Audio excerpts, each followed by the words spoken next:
the workshop of the mind. The fifth step toward riches. The imagination is literally the workshop where all plans are created. It is where the impulse, the desire, is given shape, form, and action through the aid of the imaginative faculty of the mind. It has been said that we can create anything that we can imagine. Through the aid of imagination, we have discovered and harnessed more of nature's forces during the past 50 years than during the entire history of the human race previous to that time. And even with all we have accomplished, we have come nowhere near the limit of what we are capable.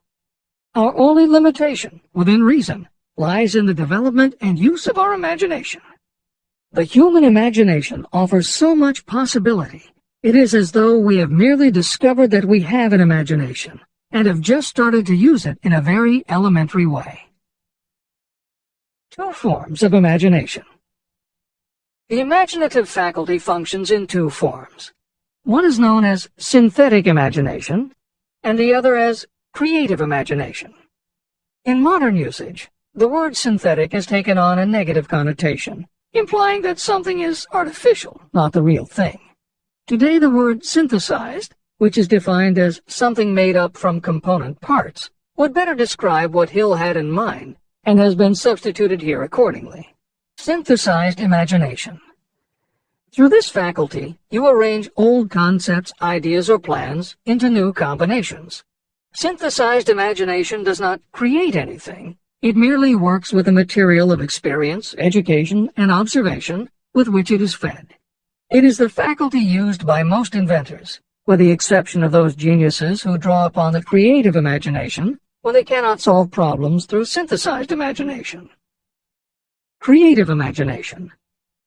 Through the faculty of creative imagination, the finite human mind has direct communication with infinite intelligence, the faculty through which hunches and inspirations are received. It is by this faculty that all basic or new ideas are handed over to mankind. It is through this faculty that we pick up vibes from other people, and in that way one individual may tune in or communicate with the subconscious minds of others. This concept is explained in greater detail later.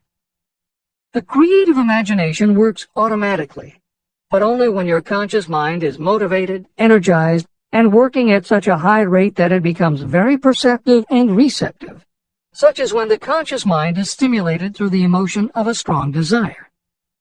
The great leaders of business, industry, and finance, and the great artists, musicians, poets, and writers became great because they developed the faculty of creative imagination.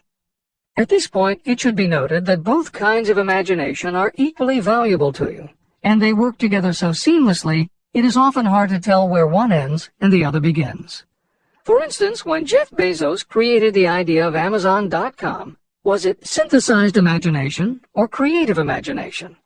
At the time, many people were getting onto the idea of the Internet as a sales medium.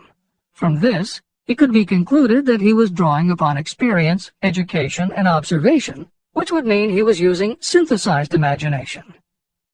But why did he decide to sell books? Was that synthesized or creative? Did that idea come out of something in his subconscious that just felt like books were the right thing? And what about that name? Calling a bookstore Amazon didn't make sense to anyone but Bezos, but it certainly caught the public's attention. How important was the name in the store's success? Was that choice creative or synthesized? Now take it a step further. What about eBay? Amazon had already shown that you could sell a lot of goods on the Internet. When Pierre Omidyar hit on the idea of selling things on the Internet by turning it into an auction house, what part was synthesized and what part was creative? The answer is, it doesn't matter. Whether you are consciously assembling the parts of a plan, or if subconsciously the pieces fall into place and suddenly hit you in a flash of inspiration, all that matters is that you are putting your imagination to work. And the more you use it, the better both the synthesized and the creative will work for you. Desire is a thought, an impulse. It is nebulous and ephemeral. It is abstract and of no value until it has been transformed into its physical counterpart. while the synthesized imagination is the one that will be used most frequently in the process of transforming desire into money. There will be circumstances and situations that demand the use of the creative imagination as well. Both the synthesized and the creative imagination become more alert and receptive with use. And though your imaginative faculty may have become weak through lack of use, you can revive it. Just as any muscle or organ of the body develops the more it is used, your imagination also becomes more receptive in direct response to the amount that you use it. Use your synthesized imagination. First, let us focus attention on the development of the synthesized imagination. This is the faculty that you will use more often in converting desire into money.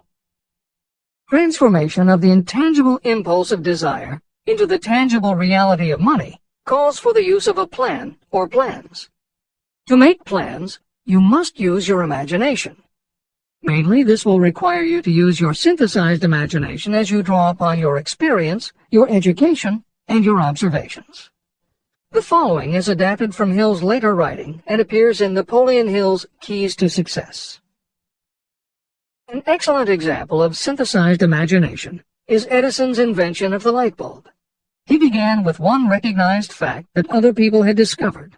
A wire could be heated by electricity until it produced light. The problem was that the intense heat quickly burned the wire out, and the light never lasted more than a few minutes. Edison failed more than 10,000 times in his attempt to control this heat. When he found the method, it was by applying another common fact that had simply eluded everyone else.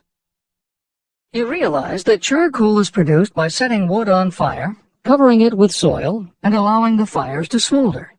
The soil permits only enough air to reach the fire to keep it burning without blazing, and that way the wood isn't burned up.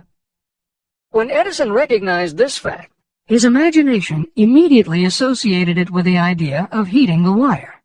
He placed the wire inside a bottle, pumped out most of the air, and produced the first incandescent light. It burned for 8.5 hours.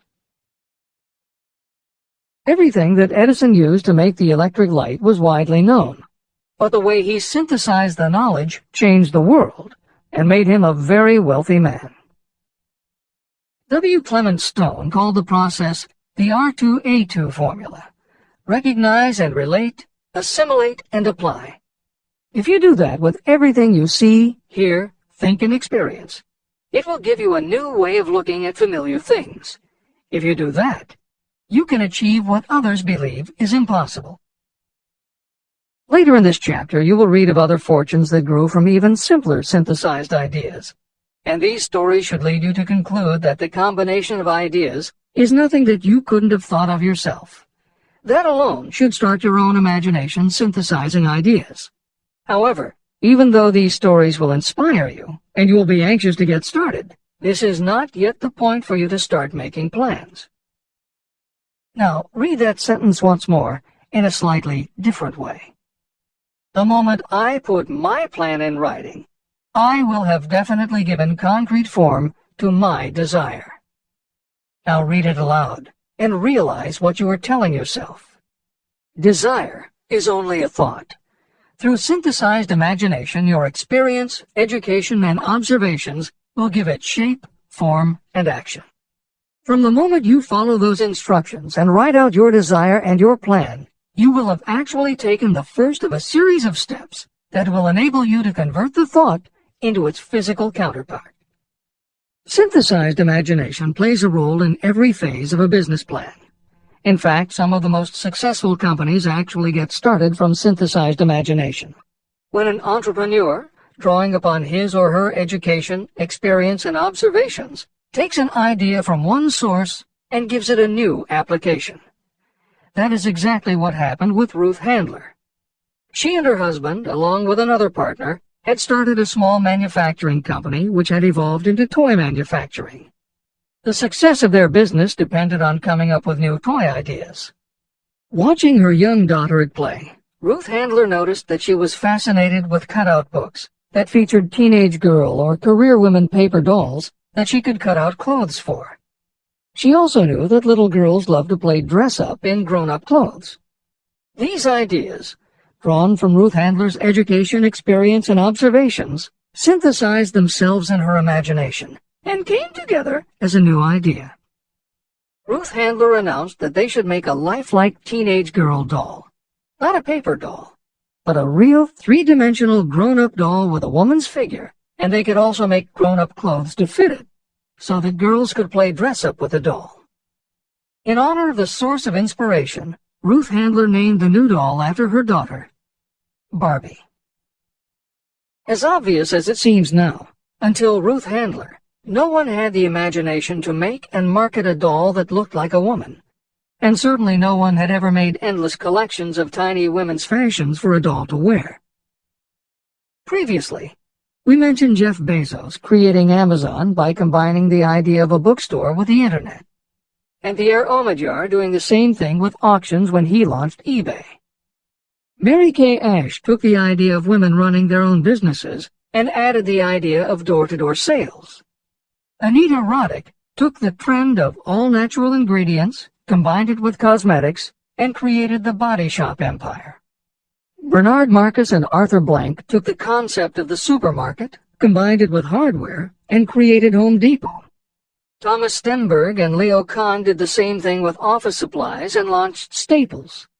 Once the connections are made, it may seem obvious, but making these supposedly obvious connections has brought success to many people. Napoleon Hill says imagination is like a muscle that can be strengthened through use. Just as there are specific exercises that will build and improve physical muscles, specific exercises have been developed to improve and build imagination. And it is commonly accepted that creativity developed in one area will affect your creativity in others. Dr. Edward de Bono, one of the most highly regarded experts in the field, has written more than 25 books, including the bestsellers Lateral Thinking and 6 Thinking Hats, that are literally designed to make you think. Dr. Betty Edwards' bestseller, Drawing on the Right Side of the Brain, uses drawing techniques to awaken creativity. Dr. Gabrielle Rico's bestseller, Writing the Natural Way, uses a technique called clustering as a way to break writer's block.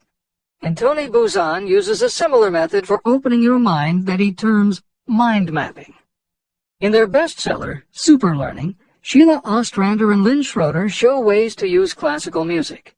And Roger Von Eck suggests puzzles and riddles as stimuli in A Whack on the Side of the Head. Tapping into creative imagination. The earth on which you live, you yourself, and every other material thing are the result of evolutionary change, through which bits of matter have been organized and arranged in an orderly fashion. As far as science has been able to determine, the entire universe consists of but 2 things, matter and energy. Moreover, and this statement is of stupendous importance, this earth, every one of the billions of individual cells of your body, and every subatomic particle of matter began as an intangible form of energy. Through the combination of energy and matter has been created everything perceptible, from the largest star in the heavens down to and including man himself. Desire is a thought impulse. Thought impulses are forms of energy. When you begin the process of acquiring money by using the thought impulse of desire, you are drafting into your service the same stuff that nature used in creating this earth, as well as every material form in the universe, including your body and your brain, in which the thought impulses function. Although recent developments in physics, gauge theory, string theory, membrane theory, and others, have advanced our understanding of matter and energy, Hill's preceding description remains in accord with modern science. The newer theories are variations on and refinements of the basic concept that everything in the universe is either space, time, matter, or energy. And as Einstein stated, energy and matter are in fact different forms of the same thing.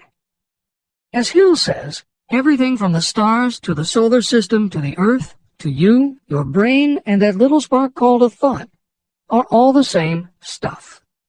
As when a tablecloth is spread out, there are folds and bumps in the fabric that are all different from each other, but they are all still tablecloth. Like the folds and bumps in the tablecloth, energy and matter are the same thing in different forms. Therefore you, matter, your thoughts, energy, and everybody else, matter, and their thoughts, energy, and all other things, matter, are not just interconnected, but are in essence all the same thing. Hill calls this interrelation of everything to everything else infinite intelligence. In the chapter on faith, he made his first mention of infinite intelligence being the source of hunches, intuition, and flashes of inspiration. In the chapter on autosuggestion, he proposed that the subconscious mind is the connection with infinite intelligence. In this chapter, Hill elaborates that creative imagination is the receiver through which these flashes of insight come to us from infinite intelligence. Under some circumstances, when your mind is operating at a high rate, your creative intelligence receives not just an idea, but also a flash of intuition. You get a hunch or a premonition about something or somebody. That flash could not come from your conscious or your subconscious because neither ever had the information. Because everything is a part of everything else, your creative imagination, energy, pulled the thought, energy, directly from the common pool of infinite intelligence, energy, that contains not just your subconscious, energy, but all other subconscious minds, energy, as well. Infinite intelligence is a complex concept, and for those readers who find themselves questioning the process, be assured that Hill expands on the theory in later chapters. The editors advise the reader to set aside any questions for the moment and focus on the logical and practical application Hill had in mind. You are engaged in trying to turn your desire into its physical or monetary counterpart, and there are laws of physics and principles of psychology that can help you. But first, you must give yourself time to become familiar with these laws and learn to use them. Through repetition, and by describing these principles from every conceivable angle, I hope to reveal to you the secret through which every great fortune has been accumulated. Strange and paradoxical as it may seem, the secret is not a secret. It is made obvious in the earth, the stars, the planets, in the elements above and around us, in every blade of grass, and every form of life within our vision. Do not be discouraged if you do not fully understand or accept this theory. I do not expect that you will accept all that is in this chapter on your first reading. Assimilate as much as you can now as you read this for the first time. Later, when you reread and study it, you will discover that something has happened to clarify it and give you a broader understanding of the whole. Above all, do not stop nor hesitate in your study of these principles until you have read the book at least 3 times. Then you will not want to stop.